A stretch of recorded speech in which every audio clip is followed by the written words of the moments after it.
I'm wondering precisely from the point of view of individuals, if we're sustainably, ethically minded individuals, we sometimes make consumer choices, and we sometimes rely or hope that certain accreditations, such as a fair trade certificate, might, let's say, prevent that from happening, or not buy into the fact that we Westerners are generally benefiting in some way from this.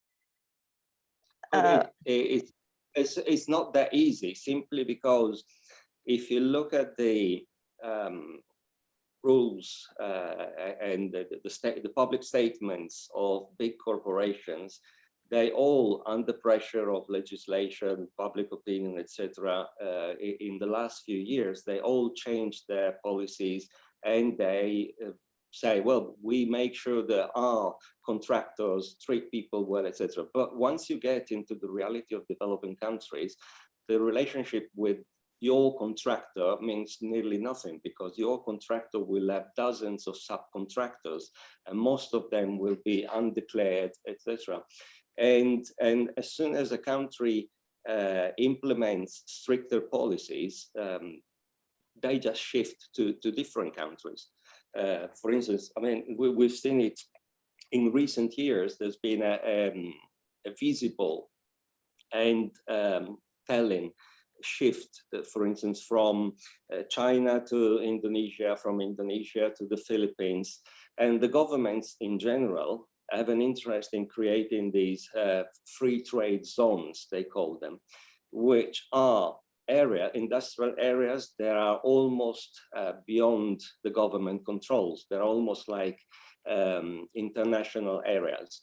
So this is particularly visible in the Philippines, where now there are whole areas. We're talking about miles of buildings, I mean, not just like cities, where all the subcontractors of some big international corporation have their factories. Again, they are not accessible to the public. I mean, journalists can't get there because there are armed guards all around. People live in the factories, sleep and everything within the factories. They're paid like peanuts, nothing. They're treated really badly. But the local government says, well, we can't intervene because that's a free trade zone, and so it's beyond our legislation. And that is it's a really sneaky way, which is working very well for the corporations, because the main companies in the West say, well, we've done what we could. We have precise contracts with conditions with our contractors. What they do with their contractors in their countries, I mean, we can't do nothing about. So considering that it is by now a vast majority of the corporation that use that system, us as consumers, I mean, the amount of influence we can have is very, very limited, because again, we can interact directly with the corporations. We can say, well, we don't buy your products. But first of all, you would need a very substantial number of people doing that, and it's not going to happen. We've seen it. It's always a minority, and a minority that is not influential enough to make corporations make changes. And also from a legal point of view, because of those reasons that I was saying before, we can, even if all the consumers were to say, well, we stop buying products from that company, it's still going to have a very limited kind of effect. And I think that the problem has to be seen from much further away. I mean, as long as we have an economy, a global economy that is based on super production and super consumption, and requiring more and more stuff cheaper and cheaper, there's no way that this is going to change, because there will never be an interest from the part of the governments and the corporations to make changes that really make a difference. So like everything else in a globalized world, unless we reach a point where certain principles are accepted and applied throughout the whole continent, about the whole world, you will always see that you may be able to solve the problem locally in a place, and there are lots of organizations that even in those countries that are doing very good work. So what they manage is to solve the problem in a place, and the problem simply shifts to another country. So unless there is a real deep change in the way the global economy is organized, I don't think there's a way to really solve the problem. I mean, slavery in itself has always existed. I mean, when you talk about slavery, most people in the West think of African slaves taken to the US in the 17th and 18th century, but that is only one tiny fraction of what slavery is. Slavery always existed, and it's always been part of culture. I mean, at the apex of the Roman Empire, 65% of the population of Rome were slaves, which is considerable. And I don't know, there are other more recent cases in the Middle Ages, for instance. Jewish traders from the Eastern Europe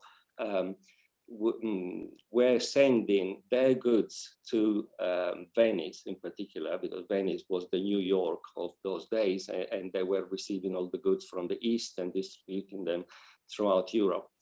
So consider that in the Jewish tradition, a Jewish person cannot enslave another Jew, but they can enslave people from other faiths, providing they treat them well and they give them back their freedom after 25 years.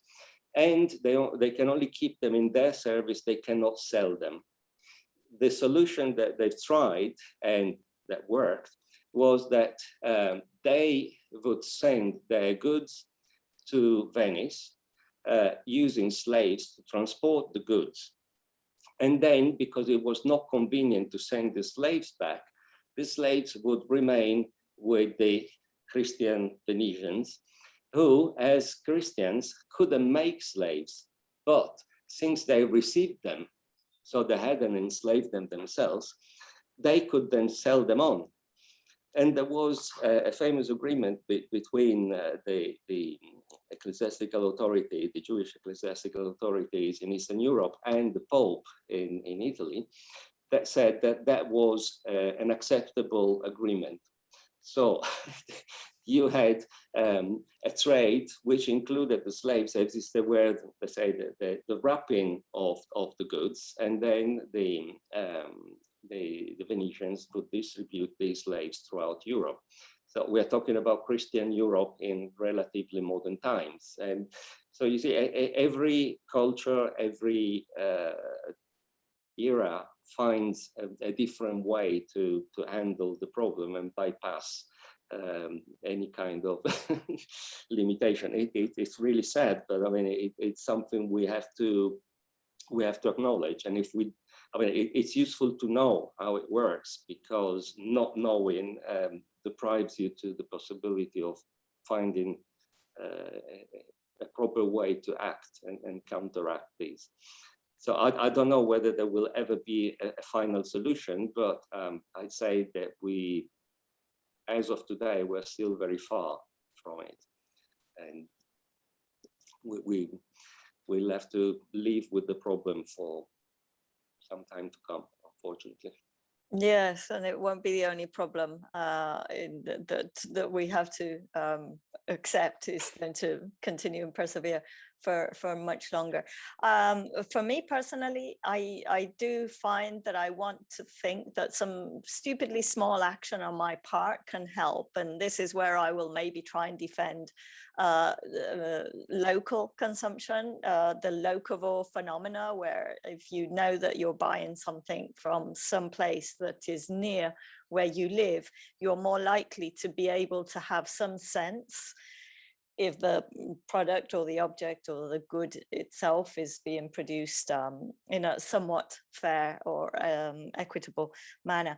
But of course, the big point that you have said there is that this is a systemic issue that affects the whole world. And of course, how we regulate an increasingly interconnected world is just something that's beyond certainly my comprehension, and from a legal perspective seems again very far into the future.